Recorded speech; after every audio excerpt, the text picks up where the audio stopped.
नमस्कार, स्वागत है आपका 18 स्वदेश पर। आपके साथ मैं हूं अभिषेक सत्यव्रतम और आप देख रहे हैं मिड कैप शेयरों को लेकर हमारा खास शो मिड कैप मसाला।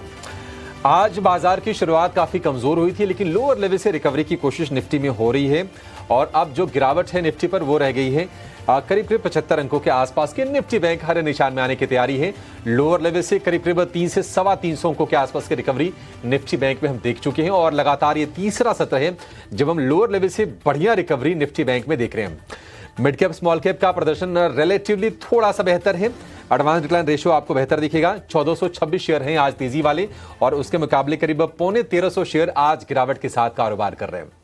सवाल यह है कि आरबीआई की पॉलिसी सामने खड़ी है। 4 तारीख से एमपीसी की बैठक शुरू होगी। 6 जून को आरबीआई का दरों को लेकर फैसला आएगा और उम्मीदें ये हैं कि इस बार फिर से दरों में कटौती मिलेगी आरबीआई की तरफ से 0.25% की। हालांकि कई एक्सपर्ट ये भी कह रहे हैं कि गुंजाइश है आरबीआई के पास ½ % रेपो रेट कट करने की, लेकिन ये आगे की चीज है। आज हम देख रहे हैं कि सरकारी बैंकों में अच्छी बाइंग हो रही है और निफ्टी बैंक में जो लोअर लेवल से स्ट्रेंथ लौटी है उसके पीछे भी हम ये ट्रिगर्स को एट्रीब्यूट कर सकते हैं। लेकिन क्या निफ्टी अपनी इस रिकवरी को बरकरार रखेगा और इस लेवल पर आपको तेजी का सौदा लेना है? 3 घंटे का सत्र बीत चुका है, 3 घंटे का सत्र बाकी है, बीचों बीच हम खड़े हैं, तो आपकी हम रणनीति बनाएंगे। आप कहीं जाएगा नहीं, इंडेक्स पर ट्रेड लेंगे, आपके लिए मिड कैप में बढ़िया ट्रेडिंग वाले शेयर समझेंगे, ऑप्शंस का एक सौदा लेकर आएंगे और कोशिश करेंगे एक्सपर्ट से ये भी जानने के लिए कि अगर आपको मिड कैप में निवेश करना है तो पैसे आप कहां पर डालें मिड कैप के महारथी के जरिए। लेकिन सबसे पहले काम करते हैं कि 3 तस्वीरें लेकर आइए जिसके जरिए अंदाजा लग जाएगा कि आज मिड कैप का जो माहौल है वो किस तरह का है। और पहली तस्वीर में आपको जो शेयर दिखेगा वो है नायका का। नतीजे इसके अच्छे आए थे, मुनाफा ऑलमोस्ट हमने करीब डबल से ज्यादा होते हुए देखा, लेकिन उसके बाद हम देख रहे हैं कि शेयर में गिरावट आ रही है। 4% ये शेयर फिसला है और आगे का जो भविष्य है कंपनी का वो थोड़ा सा आप कह सकते हैं कि कमजोर लग रहा है। वैसे भी एक रेंज में रहा है नायका का शेयर। 200 रुपए के आसपास हम हर्डल फेस करते हुए देख रहे थे और आज हम कमजोरी बढ़ते हुए इसमें शेयर में देख रहे हैं। डालमिया भारत 1.5% के आसपास की तेजी है। वैसे सीमेंट काउंटर्स हाल फिलहाल थोड़े से नरम रहे थे और आज इसमें तेजी की वजह यह है कि कंपनी 4000 करोड़ रुपए का फंड जुटाने जा रही है। इससे शेयर को सपोर्ट मिलने जा रहा है और 1.5% ऊपर ये कारोबार कर रहा है।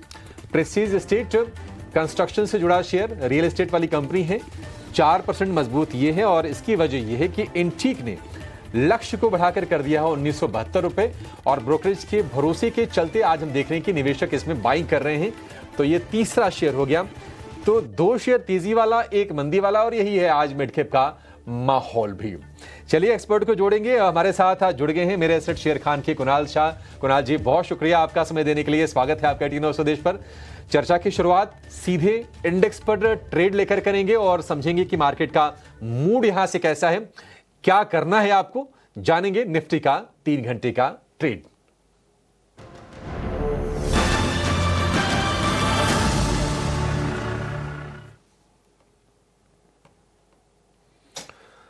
कुणाल जी, रिकवरी अगर हम निफ्टी की बात करें तो करीब 125 अंकों के आसपास की रिकवरी आ गई है। इनफैक्ट ज्यादा की 250 अंकों के आसपास की रिकवरी आ गई है निफ्टी में लोअर लेवल से। लग रहा है कि नहीं अब निफ्टी बैंक तो हरे निशान में आ गया है। क्या निफ्टी भी तैयारी करेगा? हालांकि थोड़े से लेट हो गए हैं हम कॉन्ट्रा ट्रेड लेने में, लेकिन इस वक्त आपके हिसाब से निफ्टी में क्या सौदा डालना चाहिए? 3 घंटे का सत्र जो बचा है करें क्या अब? Good afternoon. I think definitely जैसा कि हमने एक अच्छी रिकवरी देखी है लोअर लेवल से। निफ्टी ने आज के इंट्राडे सेशन में 20 डीएमए को ब्रेक किया था, बट वो 20 डीएमए वापस रिक्लेम हो चुका है। सो क्लियर कट रिवर्सल्स के साइन दिखाई दे रहे हैं निफ्टी में। सो यहाँ से व्यू पॉजिटिव ही रहेगा। बाय ऑन डिप की सलाह रहेगी सिंस हमने काफी कुछ नीचे लोअर लेवल से रैली मिस कर दी है। तो यहाँ पे जो सपोर्ट अभी बन चुका है निफ्टी का वो है 24,660 670 के आसपास। तो अगर वो लेवल पे मिलता है तो एक आइडियल अपॉर्चुनिटी रहेगी लॉन्ग करने के लिए। वहां से हमारे लिए निफ्टी के जो टारगेट्स रहेंगे वो 24,800 850 के लिए आज के सेशन के लिए। सो ओवरऑल व्यू पॉजिटिव है, बाउंड डिप का अप्रोच रखना है।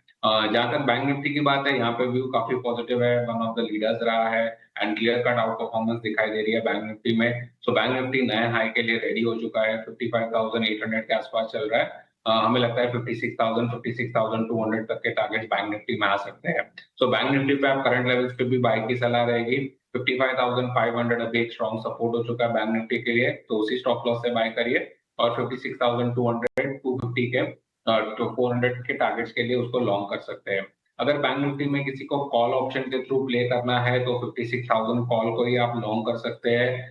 1025 के आसपास करंटली ट्रेड कर रहा है ये कॉल ऑप्शन, सो आप करंट लेवल्स पे इसको लॉन्ग कर सकते हैं। स्टॉप लॉस आपको नीचे रखना रहेगा 940 का, जो फर्स्ट टारगेट मैं हाई लेवल्स पे देख रहा हूँ वो है 1100 का, और सेकंड टारगेट है वो है 1140 का। सो ये 1 से 2 दिन का ट्रेड रहेगा, पर मुझे लगता है कि बैंक निफ्टी यहाँ से एक नया हाई के लिए रेडी हो चुका है।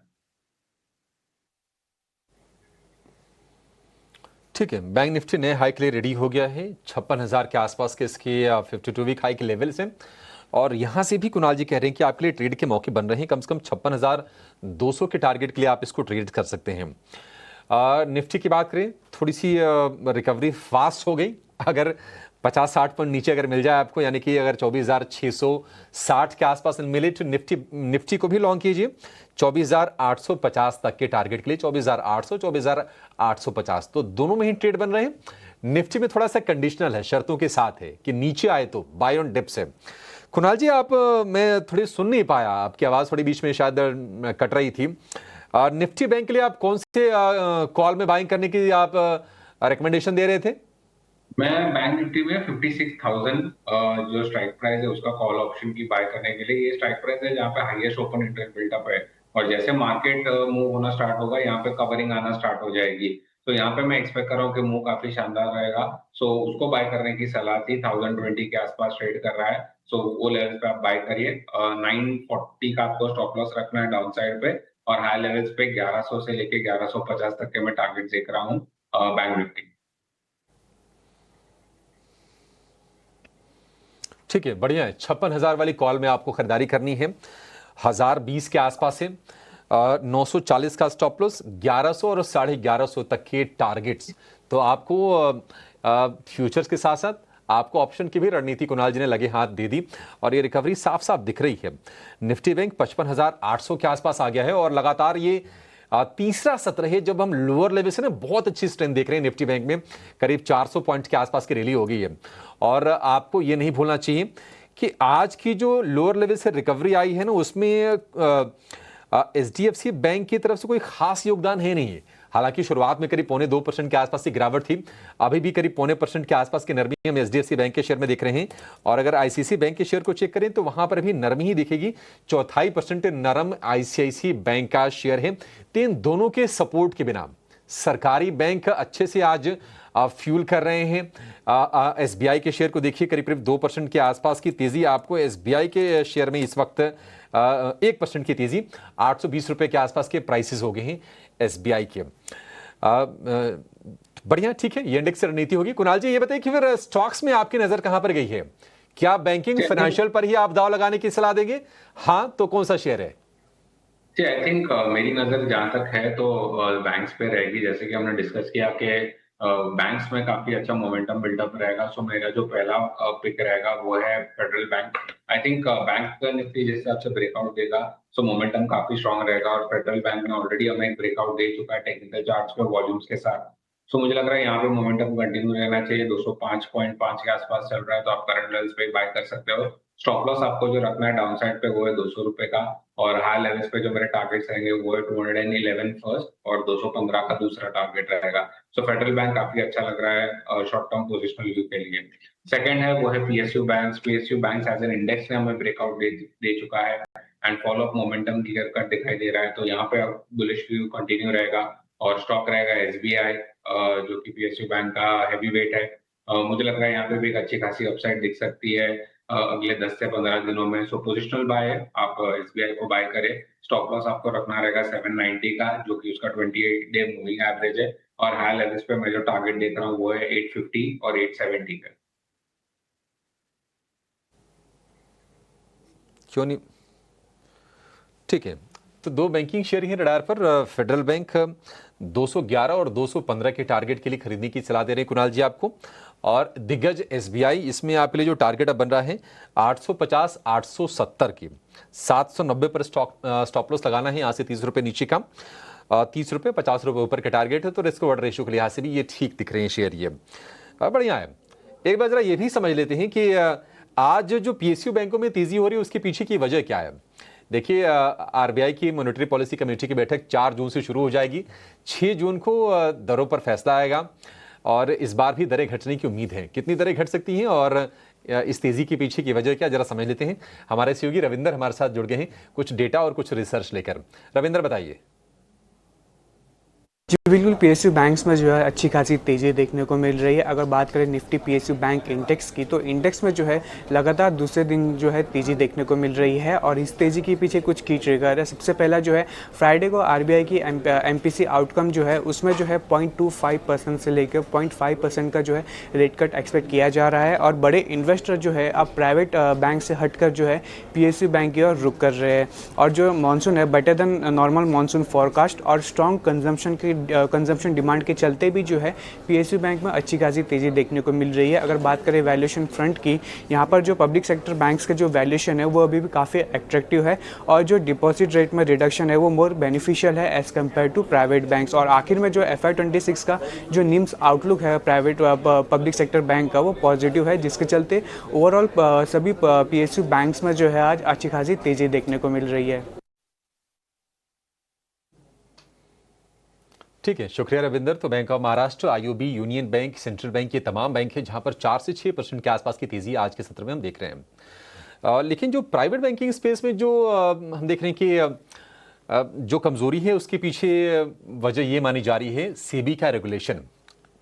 स्टॉक मार्केट का रेगुलेटर है सेबी और सेबी के रेगुलेशन के तहत अब किसी भी नॉन बेंचमार्क इंडेक्स में एक शेयर का जो वेटेज होगा वो 20% से ज़्यादा नहीं होगा। और फिर होगा ये कि शायद आउटफ्लोज होंगे एचडीएफसी बैंक से, आईसीसी बैंक से, क्योंकि दोनों का जो वेटेज है निफ्टी बैंक में वो 25% से ज़्यादा का है। करीब 25% आईसीसी बैंक का है और 29% के आसपास एचडीएफसी बैंक का है और 25% आईसीसी बैंक का है। तो इसको माना जा रहा है कि ये रीज़न हो सकता है एचडीएफसी बैंक में और आईसीसी बैंक में आज की कमजोरी के पीछे। कुणाल जी, क्या आपको भी लगता है कि यही रीज़न है इनमें गिरावट के पीछे और इन शेयरों में करना क्या है, ये नरमी जो हो रही है? I think overall private bank अभी भी स्ट्रांग ही लग रहा है मुझे और चार्ट स्ट्रक्चर तो अभी भी अच्छा ही है। सो अगर आप ऑलरेडी लोअर लेवल से लॉन्ग होल्ड कर रहे हैं तो कंटिन्यू करें होल्ड करना। स्टॉप लॉस आपको लगाना रहेगा 1890 का एचडीएफसी बैंक पे। अगर 1890 तोड़ता है तो अपनी लॉन्ग पोजीशंस को आप एग्जिट कर सकते हो।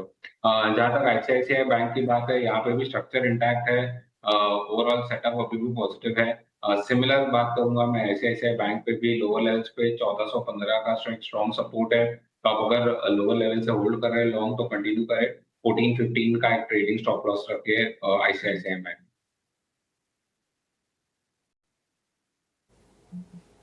ठीक है, 1415 रुपए का स्टॉप लॉस होगा आईसीसी बैंक के लिए और 1890 रुपए का स्टॉप लॉस होगा एचडीएफसी बैंक के लिए। ये स्टॉप लॉसेस लगा के आप अपने पोजीशन को होल्ड करके रखें।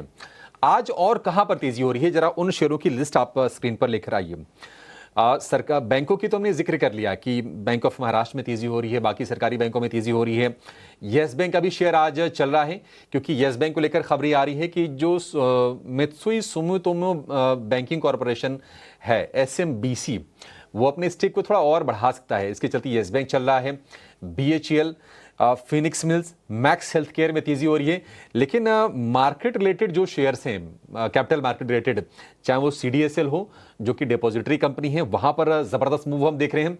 एस्ट्राजेनेका आपको दिखेगा करीब 11% ऊपर और उसकी रीजन ये है कि एस्ट्राजेनेका के नंबर्स काफी शानदार आए थे और आज ये शेयर बज कर रहा है। बिग शो आज का है।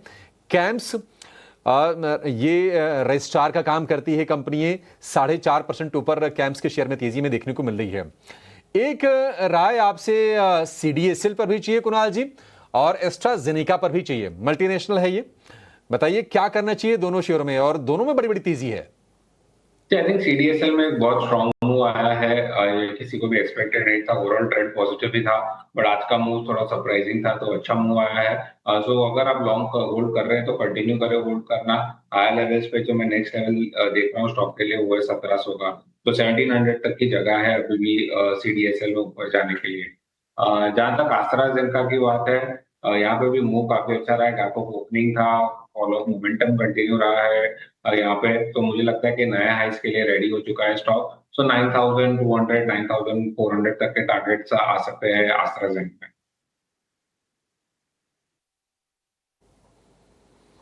ठीक है, एस्ट्राजेनिका में 9,400 के टारगेट आ सकते हैं और सीडीएसएल में अगर आपके पास है तो इस तेजी के बाद आपको एग्जिट करना नहीं है। 1700 तक की गुंजाइश अभी और है शेयर में, उसके बाद इसकी समीक्षा हम कर लेंगे। वैसे भी अगर आप मई के निचले स्तर देखेंगे तो सीडीएसएल में करीब 35% का जबरदस्त उछाल आया है। 1250 रुपए के आसपास का भाव हो गया था और ये बढ़ के 1650 रुपए के ऊपर निकलता हुआ शेयर दिख रहा है सीडीएसएल का। 9% ऊपर डे हाई पर यह शेयर कारोबार करता हुआ आपको दिखेगा। लेकिन चलिए एक ऑप्शन का भी ट्रेड समझते हैं और अपने खास मेहमान को जोड़ेंगे खास सेगमेंट ऑप्शंस के चैंपियन में।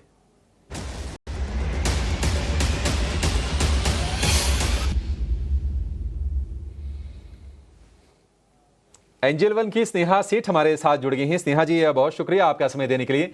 बताइए कहां पर आपके हिसाब से मौके हैं ऑप्शंस में? तो अगर हम ऑप्शन सेगमेंट में देखें तो मुझे एक काउंटर जो काफी अच्छा लग रहा है, दैट इज यूपीएल। अगर आप देखें तो काफी समय से पिछले 4-5 दिनों से ये काउंटर कंसोलिडेट कर रहा है and it is consolidating around the 89 EM में। आज के दिन काफी अच्छा अप मूव दिख रहा है इस काउंटर में, नियरली 1% ऊपर है, बट ओवरऑल नीचे खुल के ये काफी अच्छे से स्ट्रेंथ दिखा रहा है। मेरा मानना है यहाँ से तेजी होती है और हम अगर 638, 637 ये लेवल्स क्रॉस करते हैं तो एक शार्प मोमेंटम आ सकती है इस काउंटर में। और ऑप्शंस एक्टिविटी भी काफी इंटरेस्टिंग है, तो इस रीजन से आई वुड से कि यहाँ पे 640 की जो कॉल है वो बाय करके चले। 15 रुपए के आसपास इसे बाय करना है, स्टॉप लॉस 11 का लगाना है, टारगेट इसमें 23 का रहेगा। एज पर the targets and stop loss maximum risk involve है, अराउंड 5,400 का रिस्क रहेगा और जो प्रॉफिट पोटेंशियल है दैट विल बी अराउंड 10,800।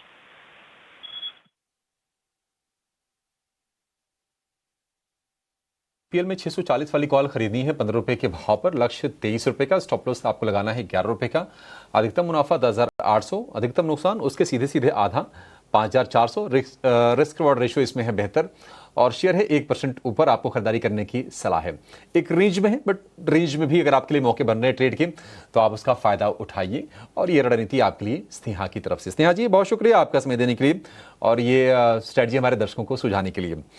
एक काम करते हैं, मिड कैप में जो कमजोरी वाले शेयर हैं जरा उनकी भी लिस्ट लेकर आइए। तेजी वाले शेयरों की तो हमने बातचीत कर ली और कहां पर मौके मिल रहे हैं ये हमने कुणाल जी से जान लिया। अगर हम कमजोरी की बात करें तो आज आप देखिए एफएसएन नायका, एफएसएन ई कॉमर्स, नायका के नाम से आप इसको जानते हैं, करीब 4% कमजोर है। और नीवा बुपा हेल्थ इंश्योरेंस एक ब्लॉक लगी है और ब्लॉक इनके प्रोमोटर की तरफ से आया है करीब 7.25% के स्टेक के लिए और ये शेयर है 9% नीचे। परसिस्टेंट यानी कि आईटी जो शेयर है उसमें बिकवाली हो रही है। गॉडफ्रे फिलिप्स ये सिगरेट वाली कंपनी है, इसमें करीब आपको 2.5% के आसपास की कमजोरी दिखेगी। इप्का लैब्स, मजगांव डॉक, कुछ और शेयर है जहां पर कमजोरी हो रही है। नायका क्या और गिरेगा कुणाल जी? यहां से नंबर्स तो ठीक आए थे इसके। आई थिंक ऑलरेडी स्टॉक में एक अच्छी रैली देखी थी जब रेजिस्टेंस 180 का ब्रेक किया था, उसके बाद हमने सीधा 210 के लेवल्स देखे थे। सो कहीं ना कहीं हाई लेवल्स पे हमें प्रॉफिट बुकिंग दिखाई दे रही है। सेटअप अच्छा है, जो सपोर्ट बनता है स्टॉक का वो 190 के आसपास है। सो 190 तक जाने की जगह है स्टॉक को, बट आई थिंक वहां पे बाइंग अपॉर्चुनिटी बनना स्टार्ट हो जाएगी। सो ओवरऑल व्यू पॉजिटिव है। करंट लेवल्स पे मैं बाय की रिकमेंडेशन नहीं दूंगा। अगर 190 आता है तो आप बाय करिए, नीचे में 180 का स्ट्रॉन्ग सपोर्ट है, वापस स्टॉक हाई लेवल्स पे 210 तक के लेवल्स बता सकता है।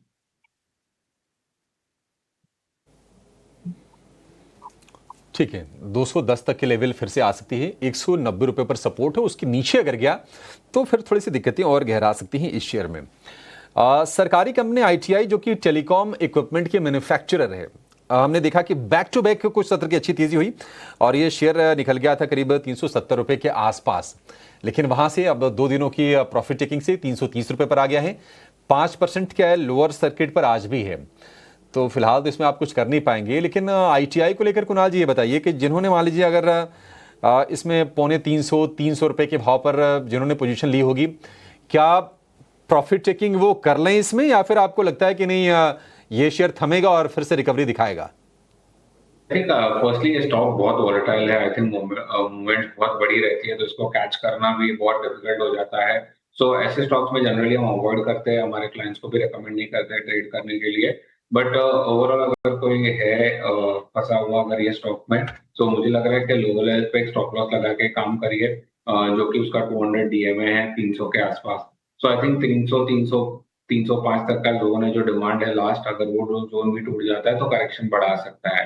सो करंट लेवल्स पे करेक्शन डाउनसाइड 330 है, तो अगर आप करंट लेवल से भी देखोगे तो 10% नीचे आपका सपोर्ट आता है। तो जनरली स्टॉक ऐसा है कि आप 10% ऊपर या 10% नीचे के मोमेंटम में स्टॉक ट्रेड करता है, और सपोर्ट और रेजिस्टेंस भी उतने ही बड़े बनते हैं क्योंकि मूव काफी बड़ा रहता है। सो कॉशियस रहिए स्टॉक में, अगर आप ऑलरेडी है तो 300 रुपए का क्लोजिंग बेसिस पे स्टॉप लॉस रखिए, अगर वो ट्रिगर करता है तो एग्जिट।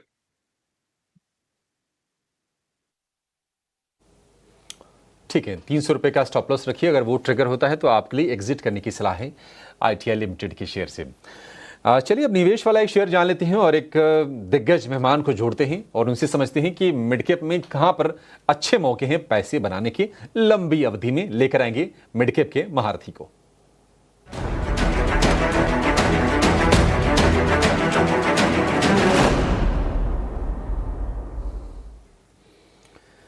जियोजीत फाइनेंशियल के गौरांग शाह हमारे साथ जुड़ गए हैं। गौरांग सर, बहुत शुक्रिया आपका समय देने के लिए, स्वागत है। बताइए सर, आज आपने कौन से शेयर को स्टडी किया है, कहां आपके हिसाब से अच्छे मौके हैं? तो धन्यवाद अभिषेक जी, मंच पर आमंत्रित करने के लिए। सभी को प्रणाम और शुभ दिन। तो हमारी फंडामेंटल टीम की तरफ से छोटी मझौली सूचकांक की सूची में जो शेयर या फिर जो क्षेत्र को हमने का चयन किया है वो है IT, इंफॉर्मेशन टेक्नोलॉजी। थोड़े बहुत अनिश्चितता का वातावरण बिल्कुल है, लेकिन लंबी अवधि के लिए हमें लग रहा है कि कुछ छोटी मझौली IT क्षेत्र की कंपनियां ऐसी है जो काफी सक्षम है, और लंबी अवधि के लिए अगर आप निवेश करते हैं तो आपको अच्छा खासा मुनाफा भी मिल सकता है। इस समय हमने जिस कंपनी का चयन किया है वो है KPIT टेक्नोलॉजीज। अभिषेक जी, लंबी अवधि के लिए हमारी टीम ने राय दी है निवेश करने के लिए। मौजूदा स्तर से अगर आप लक्ष्यांक की बात करें तो लंबी अवधि में अनुमानित 1500 के आसपास के लक्ष्यांक है। शुरुआत कीजिए निवेश करने के लिए इस स्तर पर, और गिरावट आती है तो धीरे धीरे करके आप जोड़ते जाएं।